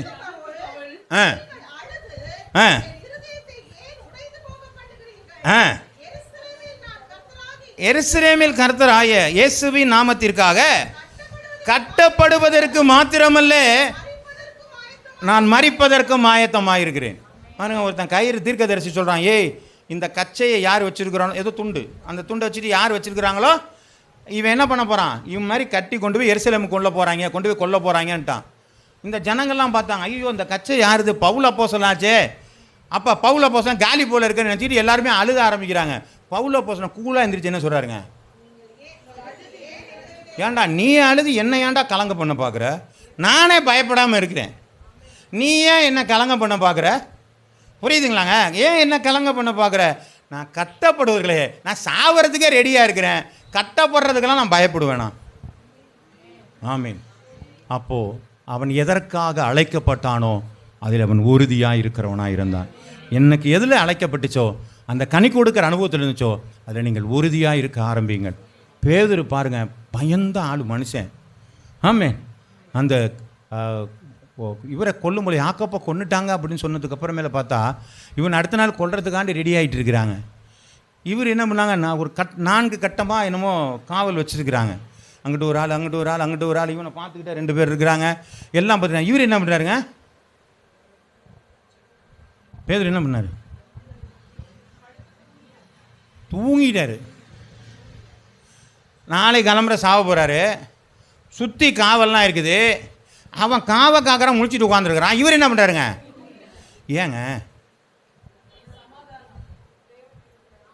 என்னை அழைத்தவர் உண்மை உள்ளவராக இருக்கிறேன், நான் எதுக்காக அழைக்க போகிறேன் அது முடிக்கிறவரில் என்ன ₹1 தொட முடியாது.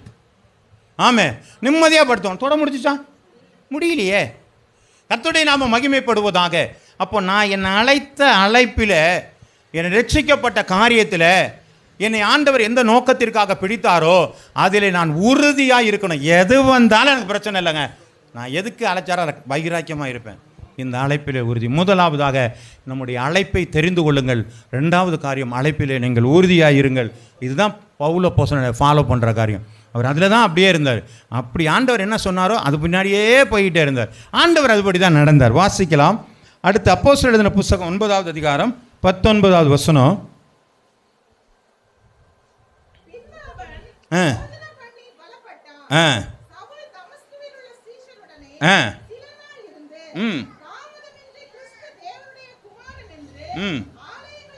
சரி, இதெல்லாம் நிறையா பார்க்கலாம். 17லேருந்து 22 மட்டும் வாசிங்க. வீட்டுக்குள் பிரவேசித்து அவன் மேல் கையை வைத்து, சகோதரனாகிய சவுலே,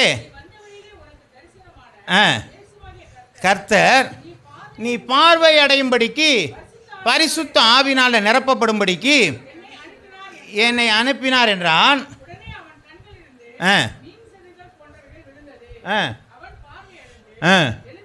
எழுந்திருந்து ஞானஸ்நானம் பெற்றான்.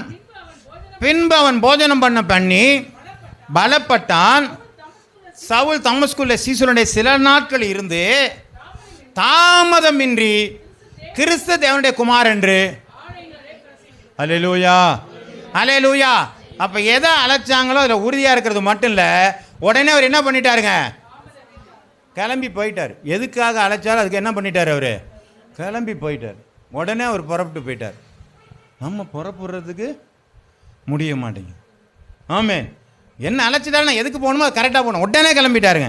மத்தேயு எழுதின புஸ்தகம் 4வது அதிகாரம் 12லிருந்து எடுத்து வாசியுங்கள்.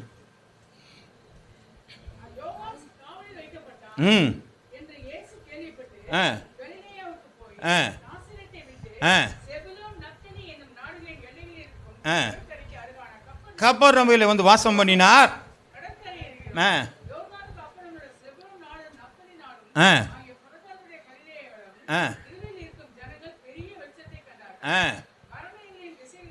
வெளிச்சம் உதித்தது என்று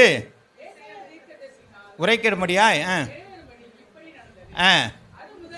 அது முதல் இயேசு மனம் திரும்புங்கள், பரலோக ராஜ்யம் சமீபமா இருக்கு. கர்த்தருடைய நாமம் மகிமைப்படுவதாக. ஒரு காரியம் நிறைவேற்றணும்னு அடுத்து புறப்பட்டு போயிட்டார். மனம் திரும்புங்கள், பரலோக ராஜ்யம் சமீபமாக இருக்கிறது என்று சொல்லி. அப்போ எனக்கு எந்த இடத்துல ஸ்டார்ட்னா அவ்வளோதான், ரெடி கோ, போய்கிட்டே இருக்க வேண்டியதுதான். நம்ம போகவே மாட்டேங்கிறாங்க. என்னை அனுப்புனாருன்னா நான் போகணும். எந்த காரியத்துக்கு எனக்கு அழைச்சிருக்கிறாருங்கிற நோக்கம் இருக்கு இல்லையாங்க, அந்த நோக்கத்தினால அந்த அழைப்பில் நான் என்ன செய்யணுங்க, நான் ஓட ஆரம்பிக்கிறவளாக நான் என்ன செய்யணுங்க, இருக்கிறவளாக இருக்க வேண்டும். கர்த்தருடைய நாமம் மகிமைப்படுவதாக. வாசிக்கலாம் அப்போஸ்தலர் எழுதின புத்தகம் 13வது அதிகாரம் 8 அப்போஸ்தலர் 13:8.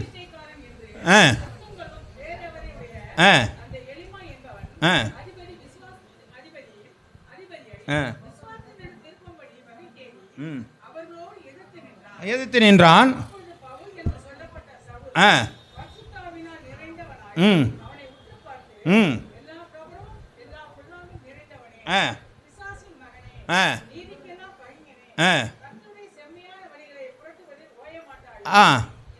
இப்போ வாசிங்க, கடைசியாக வாசிங்க, இந்த வசனத்தை வாசிங்க 12.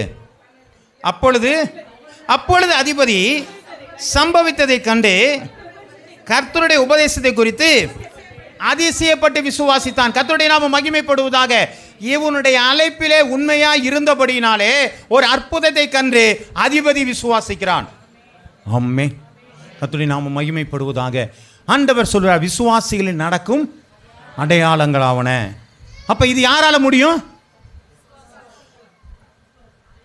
அது எங்க பக்கத்தில் இருக்காங்களா?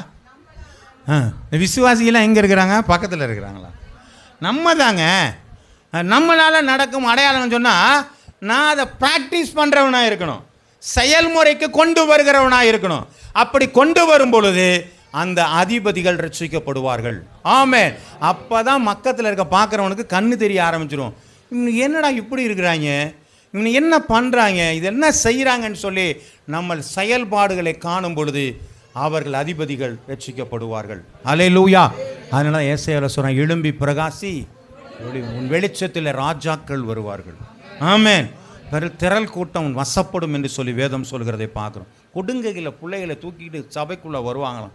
ஏங்க, ஆண்டவருக்கு என்று நீங்கள் ஓட ஆரம்பிக்கும் பொழுது, உங்களுடைய அழைப்பில் நீங்கள் நடக்க ஆரம்பிக்கும் பொழுது, உங்களுடைய அழைப்பில் நீங்கள் செயல்பட ஆரம்பிக்கும் பொழுது கர்த்தர் அற்புதங்களை நம் மூலமாக செய்ய வல்லவராயிருக்கிறார். அல்லேலூயா, அல்லேலூயா. உமக்கு ஸ்தோத்திரம். அப்போஸ்தலர் எழுதின புத்தகம் 14வது அதிகாரம் 9 ஒரு சில வசனங்களை வாசிக்கலாம்.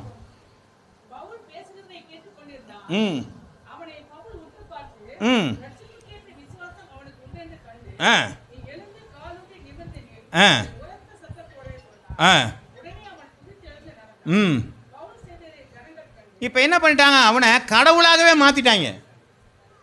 ஆமே. இப்போ நீங்கள் போய் ஒரு இடத்துல போய் இன்னைக்கு சில டாக்டர்ஸை பார்த்தோன்னு என்ன பண்ணுவாங்க, நல்லா அவங்களுக்கு குணமானதுண்ணே, கண்கண்ட தெய்வமே, ஏன் ஜீவனை தப்பாக வச்சுட்டாரு, நல்லா ஆப்ரேஷன் பண்ணி எனக்கு என்ன பண்ணிட்டாருங்க, ஆமாம் ஜீவன் நீங்கள் தாங்க எனக்கு கடவுள்ன்றவாங்க.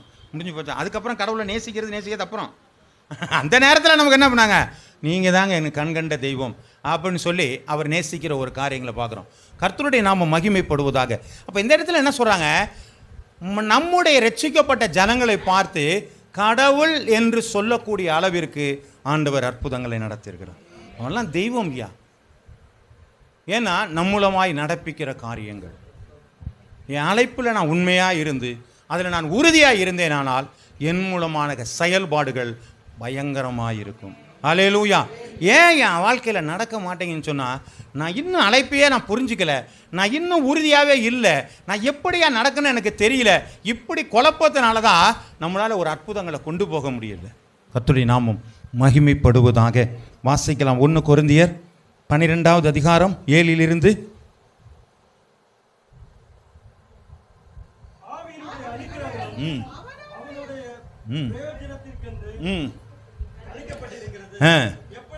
எப்படி எனில் போதிக்கும் வசனமும்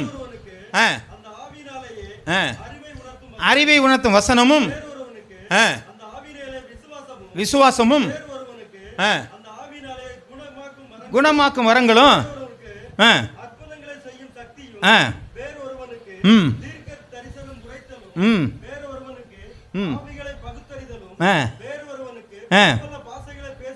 ம் ம் அளிக்கப்பட்டிருக்கிறது. இவைகளை எல்லாம் அந்த ஒரே ஆவியான் நடப்பித்து தமது சித்தத்தின்படியே ஒரே ஆளுக்கு கொடுத்திருக்கிறார். அப்ப யாருக்கு கொடுத்திருக்கிறாரு? நம்ம எல்லாருக்கும் கொடுத்திருக்கிறாரு. நமக்கு எனக்கு என்ன தெரியுமோ அதை கொடுத்திருக்காரு. எனக்கு பிரசங்க தாளத்தை கொடுத்திருக்கிறார், அதை நான் செய்கிறேன். உங்களுக்கு என்ன கொடுத்திருக்கிறாரோ நீங்க அதிலே வளருங்கள். நீங்க என்ன செய்யற, உங்களுக்கு என்ன கொடுத்தாரோ அதிலே நீங்க வளருங்க. நீங்கள் என்ன பார்த்து வளரக்கூடாது, அவரை பார்த்து வளரக்கூடாது. புரியுதுங்களா? நீங்கள் எதை ஃபாலோ பண்ணுகிறேன்டா, உங்களுக்கு ஆண்டவர் கொடுத்த அந்த காரியத்தில் நீங்கள் வளர ஆரம்பிங்கள். அதுதான் உங்களுடைய அழைப்பு. நீங்கள் அதில் வளர்ந்தீங்கன்னா நீங்கள் ஷைன் ஆகுவீங்க. உங்களை ஆண்டவர் உயர்த்துவார். எந்த தாளந்து எனக்கு கொடுத்துருக்கிறார் அந்த தாளந்தை நான் பயன்படுத்த பயன்படுத்த பயன்படுத்த நம்மை அதில் உயர்த்துகிறவராக இருக்கிறார். நான் அதை விட்டுட்டு அது நல்லா இருக்கே இல்லைங்களா, போதகர் உத்தியம் ரொம்ப நல்லா தானே இருக்குது, இதுதான் போதகராக இருந்துடலாமா, அப்படியெல்லாம் காப்பி அடிச்சிடாதீங்க. அழைப்பு இருந்தால் சந்தோஷமாய் வாருங்கள், கர்த்தர் உங்களை உயர்த்துவார். ஆமேன். ஆனால் பிரசங்கம் எல்லாராலையும் முடியும். ஆமேன். போதிக்கிறவரும் எல்லாருக்கும் வந்து டீச்சர்ஸ் எல்லாருக்கும் கொடுத்துருக்கிறார், போதிக்க முடியுமே. அல்லேலூயா. கர்த்தருடைய நாமம் மகிமைப்படுவதாக. உங்களுக்கு என்ன கொடுத்துருக்கா, கொடுக்காம இல்லைங்க, எல்லாருக்கும் கொடுத்துருக்காருங்க. அதை பயன்படுத்தலை. அந்த பயன்படுத்தாதனால நான் என்னால் ஷைன் பிரகாசிக்க முடியவில்லை. என்னால் மற்றவர்கள் என்னால் ஐடென்டிஃபை பண்ண முடியல. என்னை வந்து எல்லாருமே பார்த்து மெச்சக்கூடிய அளவிற்கு என்னால் வாழ முடியாததற்கு காரணம் எனக்கு கொடுத்த தாளந்தை வெட்டிட்டு நான் பக்கத்தில் இருக்கிறத பார்த்துட்டு இருக்கிறேன். நான் அந்த மாதிரி நடக்கணும், அது மாதிரி தான் நடக்கணும்னு சொல்லி நான் என்ன செய்கிறேன், நடக்க ஆரம்பிக்கிறேன். ஹல்லேலூயா, ஹல்லேலூயா. எனக்கு பாட்டு பாட தெரியுமான்னு தெரியாது. பாட்டு பாடுறவங்க ஒருத்தர் நல்லா பாடுவோம், அவ்வளோதான், நல்லதாக இருக்காது இல்லையா. ஆனால் பாடுகிறவர்கள் அதே தாளந்தை பாடும்பொழுது அழகாக இருக்கும். கர்த்தருடைய நாமம் மகிமைப்படுவதாக. அதனால் அவங்க மட்டும் பாடுறாங்களே, நானும் பாடணும்னா காண மயிலாட கண்டிருந்த வான்கோழி தானும் தன் பொல்லாசரை எடுத்து அதுக்கப்புறம் தெரியல, நானும் மறந்துட்டேன். சரி, கர்த்தருடைய நாமம் மகிமைப்படுவதாக. சரி, அப்போ பார்த்தீங்கன்னா அப்போ இதெல்லாம் நமக்கு அடையாளங்களாக கொடுத்துருக்குறாங்க, நமக்கு எல்லாமே ஷேர் பண்ணியிருக்கிறாங்க. இதில் நாம் வெளியில் கொண்டு போனோம்னால், நடப்பிப்போமானால் நாம் பிரகாசிக்கிறவளாக நம்மளால் இருக்க முடியும். இதுதாங்க பவுல் அப்போஸ்தலன் செஞ்சது.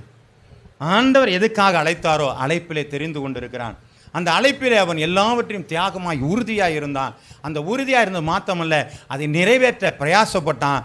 இன்னைக்கு பவுல் பல நிருபங்களை எழுதி இன்றளவும் பேசக்கூடிய மனிதனாய் வாழ்வதற்கான காரணம் அழைப்பினுடைய காரியம் அறிந்து கொள்கிறது. அல்லேலூயா. கர்த்தருடைய நாம் மகிமைப்படுவதாக. அதில் இன்னொரு பார்த்தீங்கன்னா கடைசியாக ஒரு சில காரியங்கள் உண்டு. கொலோசியர் எழுதின புத்தகம் 1வது அதிகாரம் 23, 24 எடுத்து வாசிக்கலாம். கொலோசியர் 1:23-24. அந்த சுவிசேஷம் வானத்தின் கீழ் இருக்கிற சகல சிருஷ்டிகளுக்கும் பிரசங்கப்பட்டு வருகிறது. அதற்கென்று இப்போ ஒரு ஊழியக்காரன் எதுக்குங்க பண்ணியிருக்கிறாங்க, வானத்தின் கீழ் இருக்கிற சகல சிருஷ்டிகளுக்கும் பிரசங்கிக்கப்பட்டு வருகிறது. அதற்கென்ற போலாகி நான் என்ன செஞ்சேன், அழைக்கப்பட்டேன். நான் அந்த ஊரில் இருக்க கலிலேவியா சுற்றுற ஆள் இல்லை, பேதுருவை பார்த்துட்டு எருசலேமே சுற்றிக்கிட்டு இருக்க ஆள் நான் இல்லை. என்னுடைய அழைப்பு என்ன பண்ணாங்க, புறஜாதிகளை சொல்லியிருக்கிறாங்க. அவர் பாட்டுக்கு விட்டு அடிச்சான்னு என்கிட்ட என்ன பண்ணார், பொரிந்துக்கு போகிறாரு, பிலிப்பு போகிறாரு. ராத்திரி தூக்க கலக்கத்தில் ஒருத்தன் பார்க்குறான், மக்கத்தோனியாக்காரன் மாதிரி இருக்கானேன்னு சொல்லிட்டு அங்கே பிடிச்சி விழுந்து ஓடுறாரு. அம்மே, நான் புரியுதா இல்லையாங்க. அவர் ஆண்டவர் எல்லா இடத்திற்கும் அவர் பயன்படுத்த ஆரம்பித்தார். அதான் நிறைவேற்றுகிறதான காரியம். என்னை அழைச்சிருக்கிறார், எனக்கு வேலை கொடுத்துட்டான்னு சொல்லி ஒரு இடத்துல இல்லை. அவர் எதுக்காக என்ன அழைச்சாரு, உறவினத்தாருக்காக அழைச்சாருன்னு சொல்லி வெளியில் போக ஆரம்பித்தார். ஆகவே அப்போஸ்தல அதிகாரத்தில் பார்த்தா 2 பேரை குறித்து நிறையா இருக்கும். ஒன்று பேதுரு, அவர் உள்ளுக்குள்ளே வேலை செஞ்சுட்டு இருப்பார், பவுல் வெளியில் வேலை செஞ்சுட்டு இருப்பார். ஆமென். கர்த்தருடைய நாமம் மகிமைப்படுவதாக. இப்பொழுது நான் உங்களுக்கு நிமித்தம் அனுபவிக்கிற பாடுகள் சந்தோஷம் அடைந்து கிறிஸ்துவனுடைய உபத்திரங்களுக்கு குறைவானதை அவருடைய சரீரமாகிய சபைக்காக என் மாமிசத்திலே நான் நிறைவேற்றினேன். அப்போ என்ன சொல்கிறாருங்க, என்னை அழைச்ச அழைப்பில் என் சரீரத்தினாலே நான் நிறைவேற்றினேன், கற்பனையாக இல்லை. புரியுதுங்களா? அந்த ஆண்டி மடம் கட்டின மாதிரி அது பண்ணுவோம், அப்படி பண்ணுவோம், இப்படி பண்ணுவோம் இல்லை, நிறைவேற்றிட்டார். அவர் மாமிசத்தில் என்ன பண்ணிட்டாருங்க, நிறைவேற்றி முடித்திருக்கிறார். அல்லேலூயா.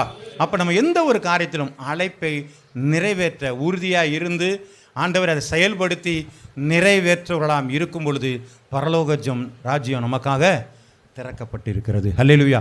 கொஞ்ச நாள் வளர்ந்த சோவான் இல்லைங்க, அவர் எதற்காக அழைக்கப்பட்டாங்க, பந்தி விசாரிப்புக்காக அழைக்கப்பட்டாங்க. ஆனால் அவனுக்கு தெரியும் இதுக்காக அழைக்கப்படல, என்னை ரத்த சாட்சி அழைக்கப்படுறேன்னு அவனுக்கு தெரியுது. அதனால தான் சொன்னான். கல்லெறியும் பொழுது அவன் சொல்லுகிறான், ஆண்டவரே இவர்கள் செய்கிறது இன்னதென்று அறியாது இருக்கிறார்கள் என்று சொல்லி. புரியுதுங்களா? இவங்களை மன்னின்னு சொன்னான். ஏசுநாதர் மாதிரி சொல்ல ஆரம்பிச்சான். ஃபாலோ பண்ணிட்டான் ஏசுநாதரை. இப்போ ஏசுநாதரை எந்திரிச்சுன்னுட்டு வாங்க வெல்கம்ட்டார். ஆமேன். அப்படித்தானே வேதம் சொல்கிறதே. பிதாவானவர் வீட்டு இருக்கிறதையும் வலது பார்சத்தில் இயேசுவானவர் ஆமாம் நின்று கொண்டு இருக்கிறதையும் அவர் பார்க்குறாரு. எந்திரிச்சு நின்று வெல்கம் பண்ணுறாருங்க. ஏன்? என் புள்ள எல்லாத்தையும் செஞ்சு முடிச்சுட்டு வருது, வெல்கம் பண்ணணும். அல்லேலூயா, அல்லேலூயா. கர்த்தருடைய நாமம் மகிமைப்படுவதாக. நீங்களும் நானும் இதே மாதிரி நிறைவேற்றி வந்தால் ஏசுநாதர் எந்திரிச்சு நின்று வெல்கம் பண்ணுவாருங்க. அல்லேலூயா. ஏன்னா அவருக்கு ஒரு கண்ணு, இவருக்கு ஒரு கண்ணெல்லாம் வச்சுக்க மாட்டார் ஆண்டவர். சேவானை எப்படி நடத்தினாரோ அவன் நிறைவேற்றியது போல் நாம் நடத்தும் பொழுது அவனுக்கு எந்த பரிசு கிடைத்ததோ அதே பரிசை நமக்கும் கொடுக்க வல்லவராயிருக்கார். ஆமே. ஆனால் சேவானா நாம் இருக்கணும். ஆமேன். கர்த்தருடைய நாமம் மகிமைப்படுவதாக. ரோமர் எழுதின புஸ்தகம் 12வது அதிகாரம் நிறையா இருக்கு. உங்கள் அன்பு மாயமற்றதாக இருப்பதாக வசனம் இருக்கு. 9, 12, 9லேருந்து 21. பற்றி கொண்டிருங்கள். சகோதர சிநேகத்தில் ஒருவர் மேல் ஒருவர் பட்சமாயிருங்கள். கணம் பண்ணுகிறதுனாலே முந்திக் கொள்ளுங்கள். அசதியாயிராமல் ஜாக்கிரதையாயிருங்கள். ஆவியிலே அனலாயிருங்கள். கர்த்தருக்கு ஊழியம் செய்யுங்கள். நம்பிக்கையிலே சந்தோஷமாயிருங்கள். உபத்திரவத்திலே பொறுமையாயிருங்கள். அப்படியே 21 வசனம் போயிரு தம்பி. நீ தீமையினாலே வெல்லப்படாமல் தீமையிலே நன்மையினாலே வெல்லு. அல்லேலூயா. ஒருத்தன் நமக்கு தீமை செய்யறான், அதே தீமையை நீ செஞ்சுக்காதீங்க. நன்மையினாலே நீங்கள் வெல்லப்படுகிறீர்களாக இருக்கிறீர்கள். கர்த்தருடைய நாமம் மகிமைப்படுவதாக. உங்களை அழைப்பை முதலாவதாக நீங்கள் அறிந்து கொள்ளுங்கள். என்ன நோக்கத்துக்காக உங்களை ஒவ்வொருத்தரையும் பிடிச்சா ஏதோ ஒரு நோக்கம் இருக்கும். நாம் நினைக்கிறேன் இதுக்கு தான் கூப்பிட்டுருப்பாரு. இல்லைங்க, ஒவ்வொருத்தரையும் ஒரு வித்தியாசமான அழைப்பு இருக்கும். அந்த நோக்கத்தை முதல்ல நீங்கள் கண்டுபிடிச்சிட்டிங்கன்னா அதில் நீங்கள் உறுதியாக, யாரை பற்றியும் கவலைப்படாதீங்க, அதில் நீங்கள் உறுதியாக இருங்கள். அதை நிறைவேற்றும்படியாக நீங்கள் போங்க. கர்த்தர் அந்த காரியத்துக்காக எதை வேணாலும் இழந்தாலும் பரவாயில்ல, ஆண்டவருக்கு என்று நான் அதை செய்து முடிப்பேன் என்று சொல்லி எழும்பி பாருங்கள். அதை நிறைவேற்றி முடிக்கும் பொழுது கர்த்தர் உங்களுக்கு ஒரு பெரிய காரியங்களை செய்வார். அதனால தான் சொல்கிறாங்க, கிறிஸ்துவுக்குள் மரித்தவர்கள் முதலாவது எழுந்திருப்பார்கள். ஆமாம். ஏன்னா அவ்வளோ பாடுபட்டாலும் ஆண்டவருக்குன்னு பாடுபட்டாங்க. அவங்கள தான் முதலாவது ஆண்டவர் என்ன செய்கிறாருங்க? எழுப்புகிறவராக இருக்கிறார். கர்த்தருடைய நாமம் மகிமைப்படுவதாக. நாமும் ஒரு நாள் ஆண்டவருடைய வருகையில் எழுப்பப்பட்டவர்களாக இருக்க அழைப்பிலே உறுதியாக இருப்போம். எழுந்து நின்று ஜெபம் பண்ணுவோமா?